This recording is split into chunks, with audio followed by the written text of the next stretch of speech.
இவ்வளவு பெரிய பாதம் யாருது தானே பாக்குறீங்க? அறுபடை வீடு கொண்ட நம்ம முருகரது தாங்க. உலகத்திலேயே மிக உயரமான 146 அடி உயரம் கொண்ட நம்ம முத்துமலை முருகர், அதாவது நம்ம தமிழ் கடவுள் நம்ம தமிழ்நாட்டுல சேலம் மாவட்டத்துலதான் இருக்காருன்னு உங்களை எத்தனை பேருக்குங்க தெரியும்? இவரோட அழக சொல்றதுக்கு வார்த்தையே இல்லைங்க. அப்படியே நம்ம விநாயகரை கும்பிட்டுட்டு ஸ்டெப் ஏறி முருகரோட பாதத்துக்கு தாங்க இப்ப போக போறோம். பாதத்தை தொட்டு கும்பிடுறதுக்கு இதுக்கு வந்து 10 ருபீஸ் சார்ஜ் பண்றாங்க. இந்த 10 ருபீஸ்க்கு பாத்தீங்கன்னா உங்களுக்கு முருகரோட போட்டோவும் விபூதியும் கொடுத்துருவாங்க. இந்த கோயில் எங்க இருக்குன்னு பாத்தீங்கன்னா நம்ம சேலம் டு சென்னை போற நேஷனல் ஹைவேல ஒரு 35 கிலோமீட்டர்ஸ்ல புத்திரகவுண்டம் பாளையம்ன்ற ஊர்ல தாங்க இருக்குது.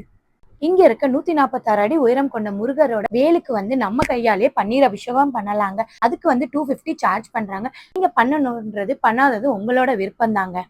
எல்லாரும் போய் முருகரை மட்டும் பார்த்துட்டு வந்துடுறீங்க. ஆனா முருகருக்கு பின்னாடி இருக்க மலையில ஒரு அதிசயம் இருக்குதுங்க. அந்த அதிசயம் உங்களை எத்தனை பேருக்கு தெரியுங்க? ஆமாங்க, இங்க பாருங்க, மேல இருந்து பாத்தீங்கன்னா அதுக்கு ஆப்போசிட்ல இருக்கிற மலையை பாருங்க. அப்படியே நம்ம முத்துமலை முருகர் படுத்துட்டு இருந்தா எப்படி இருப்பாரு அந்த மாதிரி தெரியுதுங்களா? எனக்கு தெரியுது. உங்களுக்கும் தெரிஞ்சிச்சுன்னா மறக்காம கமெண்ட்ல சொல்லுங்க.